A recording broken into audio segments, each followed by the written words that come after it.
नमस्कार दोस्तों, मैं सोनू शर्मा। घुटने के बल पहाड़ जैसी सीढ़ियां चढ़ने वाला इंसान भी अगर आखिरी सीढ़ी पर फिसल जाए तो बहुत मुश्किल होता है फिर से उठ पाना। पर कुछ जिद्दी लोग ऐसे भी होते हैं जो उठते हैं और फिर कोहनियों के बल रेंगते हुए वापस उसी ऊंचाई पर पहुंच जाते हैं जहां से तकदीर ने उन्हें धक्का देकर गिराया था। और जब कोई सूरमा ऐसा करता है तो तकदीर के भी पांव उखड़ जाते हैं और वो रास्ता छोड़कर कहती है कि जा ले जा जो तुझे लेना है, क्योंकि जिसने मुझे रास्ते से हटने पर मजबूर कर दिया उसका रास्ता दुनिया की कोई ताकत नहीं रोक सकती। ऐसा ही एक सूरमा है, योद्धा है, और है वो मुंबई का राजा जिसे दुनिया रोहित हिटमैन शर्मा बुलाती। कौन है रोहित शर्मा? रोहित शर्मा वो इंसान है जिसका नाम क्रिकेट के भगवान सचिन रमेश तेंदुलकर ने अपने उत्तराधिकारी के रूप में 11 साल पहले ले लिया था। आई थिंक इसी रूम में बैठे हुए हमारे यंगस्टर्स चांस ही नहीं। Virat and Rohit are the ones. As long as कोई इंडियन तोड़ता है I don't mind. Rohit Sharma वो है जिसके बारे में क्रिकेट की दुनिया के किंग विराट कोहली कहते हैं कि एवरीवन सेड यार ये एक प्लेयर आ रहा है, ये एक प्लेयर आ रहा है। तो बड़ी क्यूरियोसिटी थी कि यार यंग प्लेयर तो हम ही हैं, ऐसा कौन सा प्लेयर आ रहा है यार, हमारी कोई बात ही नहीं कर रहा।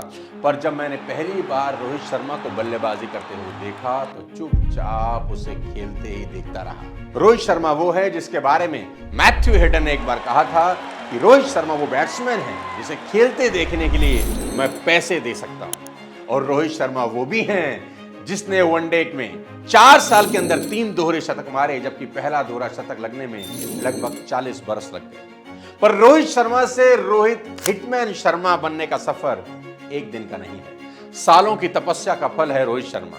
और तपस्या का असली फल मिला 29 जून की उस रात को जब इंडिया ने साउथ अफ्रीका को हराकर T20 वर्ल्ड कप अपनी झोली में रख लिया। रोहित शर्मा जमीन पर सर रखकर अपने हाथ को जमीन पर ऐसे मार रहे थे मानो वो खेल के मैदान से ये कह रहे हो कि मैंने कहा था ना मैं वापस आऊंगा, देख मैं वापस आया और वो लेकर जा रहा हूं जिस पर सदैव मेरा ही अधिकार था।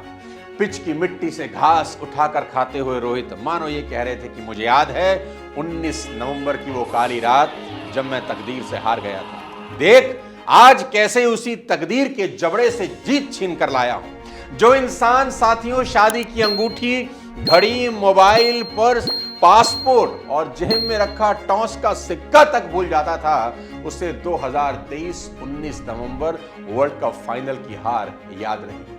उस फाइनल की हार ने उसे ऐसा जख्म दिया और वह इसे तब तक नहीं भूल सका जब तक ऑस्ट्रेलिया को उसी तरह हराकर वर्ल्ड कप से बाहर नहीं कर। जीत के बाद रोहित शर्मा देश का तिरंगा झंडा लेकर मैदान में उतरे और जय शाह का वो वादा पूरा किया जो उन्होंने रोहित पर भरोसा करके देशवासियों से किया था कि रोहित शर्मा की कप्तानी में हम 29 जून को बारबाडोस में झंडा गाड़ने वाले हैं। और रोहित शर्मा ने 29 जून को बारबाडोस में झंडा गाड़ दिया।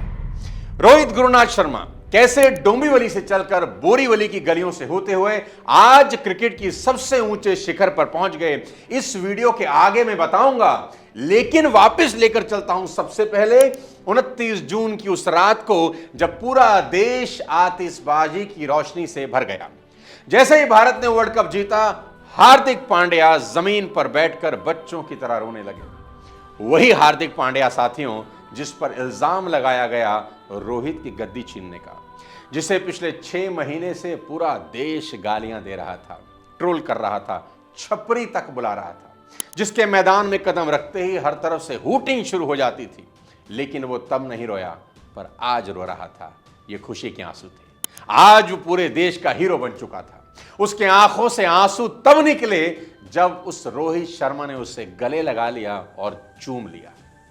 जिस रोहित शर्मा की पीठ में छुरा घोंपने का इल्जाम देकर दुनिया उसे 6 महीने से गद्दार बुला रही थी, आज रोहित शर्मा की नजर में हार्दिक पांड्या महान बन चुके थे। मैदान के एक तरफ वो बुमराह अपने घुटनों पर बैठा हुआ था जिसे दुनिया ने वर्ल्ड के बेस्ट फास्ट बॉलर का ताज पहना रखा था। पर एक दाग बुमराह के माथे पर भी था कि बेस्ट बॉलर होने का फायदा ही क्या अगर अपनी टीम को कभी ना जिता पाए। बुमराह को भी शायद वो वक्त याद आ रहा था जब चैंपियंस ट्रॉफी 2017 के फाइनल में पाकिस्तान के खिलाफ एक नो बॉल की वजह से उसके ही देश के लोगों ने उसका मजाक बना दिया। यहां तक कि जयपुर की ट्रैफिक पुलिस ने बुमराह को ट्रोल करने वाले होर्डिंग्स पूरे शहर में लगा दिए। आज उसी बुमराह ने अपने ताज की सही कीमत अदा कर दी। साथियों, T20 वर्ल्ड कप में बुमराह की इकोनॉमी इतनी थी जितनी 90 के दशक में गेंदबाज वनडे में भी दर्ज नहीं करा पाते थे। द्रविड़ के चेहरे पर चमक साफ झलक रही थी, क्योंकि 39 साल के क्रिकेट के सफर की थकान आज पूरी तरह से उतर गई। जब पूरे करियर में ट्रॉफी छूने के लिए तरसने वाले इंसान की झोली में उसके शिष्यों ने वर्ल्ड कप डाल दिया। वो वेस्ट इंडीज का ही मैदान था साथियों, जहां 2007 के वर्ल्ड कप में द्रविड़ की जिंदगी भर की कमाई हुई इज्जत मिट्टी में मिल गई थी। यही वो देश था जहां से लौटने पर 17 साल पहले राहुल द्रविड़ के पुतले तक फूंके गए थे। फाइनल जीतने के बाद जब द्रविड़ ट्रॉफी पकड़ते ही किसी शेर की तरह दहाड़े, तो उस दहाड़ में 17 सालों के अपमान के अंत का उद्घोष था। अब देखिए विराट कोहली को। विराट कोहली के चेहरे पर भी आंसुओं से भीगा हुआ जीत का सुकून था। फाइनल में मिले प्लेयर ऑफ द मैच की ट्रॉफी कोहली अपने तीनों वर्ल्ड कप की प्लेयर ऑफ टूर्नामेंट की ट्रॉफी से हमेशा ऊपर रखेंगे। ये फाइनल की ट्रॉफी कोहली को याद दिलाती रहेगी कि किस तरह उन्होंने भी अपने माथे का कलंक अपने हाथों से मिटा दिया। मैदान के कोने में ऋषभ पंत इमोशंस में डूबे हुए थे। वही ऋषभ पंत साथियों जिसे 14 महीने पहले डॉक्टर ने बताया था कि तुम्हें मैदान में लौटने में कम से कम 2.5 साल लग जाएंगे, क्योंकि एक भयानक एक्सीडेंट से ऋषभ पंत गुजरे थे। पर मैदान की बात छोड़िए, महज 14 महीनों में यह लड़का टूटी हुई टांग जोड़कर उस वर्ल्ड कप की टीम का अभिन्न हिस्सा था, जिस टीम में नाम आने के इंतजार में कितने खिलाड़ियों का करियर खत्म हो जाता है। बाउंड्री के किनारे पर खड़ा हुआ मोहम्मद सिराज 23 के फाइनल में जिस बुमराह को गले लगाकर रो रहा था, आज उसी बुमराह ने उससे वापस हंसने की वजह दी तो खुशी के मारे रोने लगा। अभी ज्यादा दिन नहीं हुए, महज 6 महीने पहले की बात है, जब 19 नवंबर 2023 के फाइनल में मिली हार के बाद रोहित शर्मा और इस पूरे भारत देश की हालत ऐसी थी कि जैसे वो अपने ही आंसुओं में दफन हो जाना चाहते थे। किसी में भी हिम्मत नहीं थी, सब टूटे और बिखरे हुए थे, पर एक इंसान था जो सबसे ज्यादा टूट चुका था। पर हार मानने की बजाय उसने अधूरी जीत को पूरा करने की कसम खाई, और आज फाइनल जीतकर उसकी कसम पूरी हो गई। रोहित की कहानी की शुरुआत डोंबिवली के एक कमरे के घर से हुई, जहां वो अपने पिता के साथ रहते थे। पिता गुरुनाथ शर्मा की तनख्वाह बहुत कम थी। जब गुजारा मुश्किल होने लगा तो दिल पर पत्थर रखकर शर्मा जी ने अपने कलेजे के टुकड़े रोहित को बोरीवली में उसके चचा और दादा के पास रहने के लिए भेज दिया। एक ही शहर में रहने के बावजूद माँ बाप से मिलने के लिए रोहित को वीकेंड का इंतजार करना पड़ता। बोरीवली की गली क्रिकेट में रोहित ने जाते ही अपनी धाक जमा दी। नतीजा यह हुआ कि दूसरी टीम के कप्तान रोहित शर्मा को अपनी टीम से खेलने के लिए 10 रुपया 20 रुपए देकर बुलाते थे। पूरी बोरीवली को लगता था कि लड़का अगर आगे गया तो बहुत कुछ हासिल करेगा। लोगों की सलाह पर 12 साल की उम्र में रोहित किसी तरह क्रिकेट कैंप ज्वाइन करने चले गए, पर फीस भरने के पैसे नहीं थे। ऐसे में उनके चचा ने कैंप की फीस जमा करी। वहां रोहित को मिले कोच दिनेश जवाहर, जहां से पूरी तकदीर पलट गई। कोच उन्हें ऑफ स्पिनर बनाना चाहते थे और 8वें नंबर पर बैटिंग करने भेजते थे, पर एक दिन उन्होंने रोहित को बैटिंग करते हुए देखा तो उन्हें एहसास हुआ कि वो रोहित को इतने दिनों से गलत डायरेक्शन में धकेल रहे थे। अगले मैच में उन्होंने रोहित से कहा, बेटा ओपनिंग करेंगे आज आप। रोहित को थोड़ा डर लगा, पर कोच ने यकीन दिलाया कि तुम जाओ और अपने मन की क्रिकेट खेलो, बाकी जो होगा तुम्हारा कोच खड़ा है पीछे देखने के लिए। कोच का कॉन्फिडेंस मिलने की देर थी और रोहित ने ओपनिंग करते हुए एक तेज तर्रार शतक जड़ दिया, और इसके बाद जो हुआ वो इतिहास के पन्नों में दर्ज हो चुका है। साथियों, रोहित शर्मा अंडर 19 का हिस्सा बन गए। रोहित शर्मा वनडे में 3 दोहरा शतक लगाने वाले इकलौते बल्लेबाज बन गए। फिर सफलता के घोड़े पर सवार रोहित ने मुंबई को 5 ट्रॉफी जिताकर आईपीएल की सबसे सफल टीम बना दी। और फिर आया 2023 का वर्ल्ड कप और दुनिया ने एक नई टीम इंडिया और एक नए रोहित शर्मा को देखा। रोहित और द्रविड़ ने मिलकर एक अटैकिंग प्लान बनाया और हमले की जिम्मेदारी कप्तान रोहित शर्मा ने खुद उठाई। और हर मैच में जब तक सामने वाली टीम कुछ सोचती समझती, रोहित अपनी विस्फोटक बल्लेबाजी से मैच को बहुत दूर लेकर निकल जाते थे। पूरे वर्ल्ड कप में अनडिफीटेड रहने वाली इंडियन टीम जब फाइनल में पहुंची तो पूरा देश जश्न की तैयारी करने लगा। अहमदाबाद का वो ग्राउंड जहां 1 लाख लोग इकट्ठे भारत की जीत देखने आए थे। 19 नवंबर की वो काली रात जिसने रोहित, टीम इंडिया और इस देश को इस कदर तोड़ दिया कि अगले दिन रोहित को यकीन ही नहीं हो रहा था। रोहित अपनी बीवी रितिका से कहते भी थे कि मैंने कोई सपना देखा है, फाइनल तो आज है। रोहित अब इस T20 वर्ल्ड कप को जीतकर अपने दाग धोना चाहते थे जो 2023 नवंबर में लगे।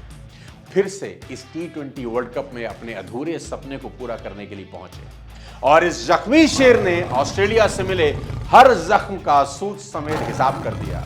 जिस मिचेल स्टॉक की गेंदबाजी के आगे भारतीय टीम ढह गई थी, उसी स्टॉक के एक ओवर में रोहित ने 29 रन ठोक दिए।